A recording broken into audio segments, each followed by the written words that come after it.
નર્મદા કેનેલમાં પડેલા યુવકનો મૃતદેહ કુકસ નજીકથી મળ્યો. મળતી માહિતી મુજબ શિનોર તાલુકાના સેંગવા ગામના રહેવાસી દિલીપભાઈ ઉર્ફે દિનેશભાઈ ચંદુભાઈ પરમાર, ઉંમર વર્ષ 41, સેંગવા નજીક નર્મદા કેનાલમાં પડી જતા ગુમ થયા હતા.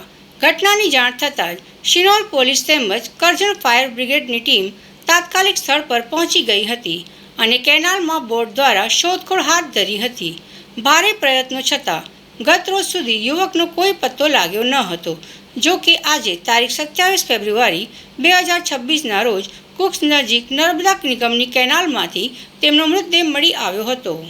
પ્રાથમિક માહિતી મુજબ દિલીપભાઈ કોઈ કામ ધંધો કરતા ન હતા અને પત્ની પાસે પૈસાની માંગણીને લઈને બંને વચ્ચે ઝઘડો થયો હતો.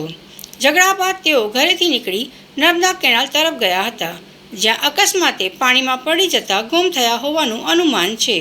મૃતદેહ મળતા પોલીસ તાત્કાલિક ઘટના સ્થળે પહોંચી હતી અને મૃતદેહને પીએમ અર્થે મોટા ફોફળિયા સામૂહિક આરોગ્ય કેન્દ્ર ખાતે મોકલી આગળની કાયદેસરની કાર્યવાહી હાથ ધરી છે. આ બનાવે સેંગવા ગામ સહિત સમગ્ર વિસ્તારમાં શોકની લાગણી વ્યાપી ગઈ છે.